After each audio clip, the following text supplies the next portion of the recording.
Welcome to The Explainer. Today, we're going to look at the Cold War through a really specific lens, one that comes directly from a Christian high school curriculum. So we're not just talking about dates and battles here. We're diving into the deep, ideological, and you could say spiritual struggle that really defined that whole era. So, the material we're working from today frames the Cold War as way more than just a power struggle between two superpowers. It sees it as a fundamental conflict of ideas, a battle between two completely different ways of seeing the entire world. On one side, you have a worldview that's all about state control, centralized power, and is officially atheistic.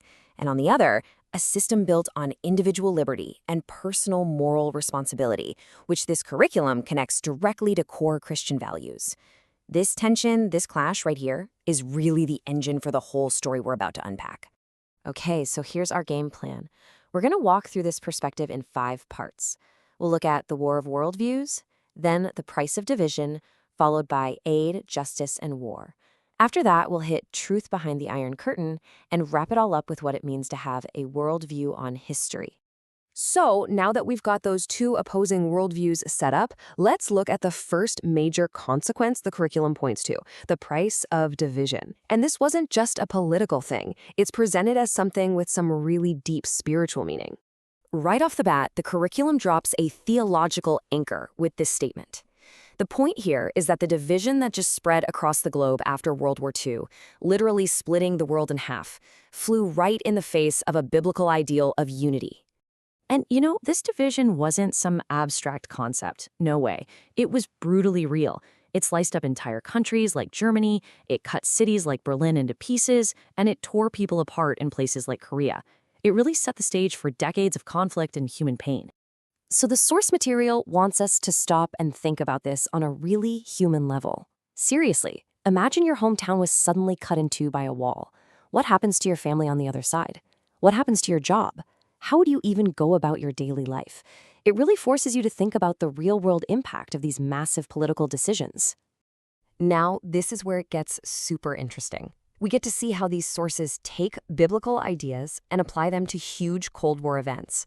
We're going to look at 2 case studies here, the Berlin Airlift and the Korean War, all through this unique lens. To set the stage for the Berlin Airlift, the curriculum starts with this verse from Exodus, where God provides food for the Israelites lost in the desert. It's drawing a direct line between that ancient story of provision and what the Allies did in 1948. You gotta remember the situation here. Stalin had completely cut off West Berlin by land and water. He was trying to starve 2 million people into giving up. The response from the Allies was this incredible airlift, this massive humanitarian mission to keep a city alive. I mean, just look at that number, 2.3 million tons. The scale is just mind-boggling. And from the curriculum's point of view, this wasn't just a brilliant military and logistical feat. It was a real-world example of answering a moral call to provide for people in desperate, desperate need. Okay, shifting gears to the Korean War. A big reason for getting involved was this idea, the domino theory. The fear was that communism wasn't just going to stay put. It was an expanding force, and if it wasn't stopped in Korea, it would just topple country after country all across Asia. The war itself was this brutal back-and-forth slugfest. The momentum swung wildly. But in the end, after all that fighting and all that loss, it ended right back where it started, with a divided peninsula, a division that's still there today. So then the sources pull in this verse from the book of Romans to talk about the idea of a just war. The intervention in Korea is seen not just as aggression, but as a legitimate authority stepping in to punish a clear wrongdoer, in this case, the invading army from the north. All right, from the morality of aid and war, the curriculum pivots to the struggle between truth and deception. And there's probably no better symbol of that struggle than the Berlin Wall. The curriculum puts this verse from the Gospel of John right up against the ideology that built the wall. It's the polar opposite, right? The idea here is simple. Truth leads to freedom, but lies and deception, they lead to bondage. And this is the absolute key point you have to get about the Berlin Wall. It was not a defensive structure. It wasn't built to keep enemies out. It was built to lock its own citizens in.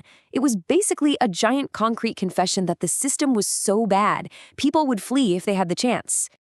And if you want to see the long-term results of these two competing worldviews, the source material says just look at the Korean Peninsula. It's like a real-world experiment that's been running for decades.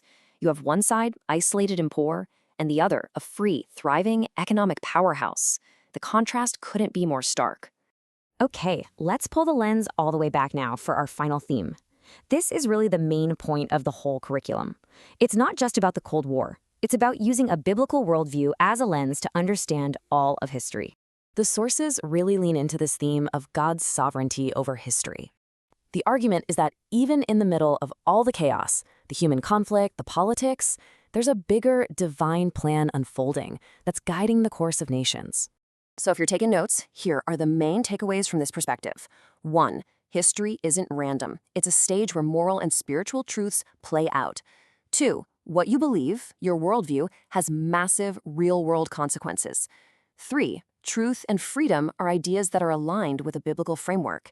And 4. God's hand can be seen even in the midst of global conflict. And that kind of leaves us with one final question to think about. We've just spent this whole time looking at the Cold War through one very specific worldview. And it really makes you wonder, doesn't it? How does my own worldview, how does your worldview shape how we make sense of everything that's happening in the world right now?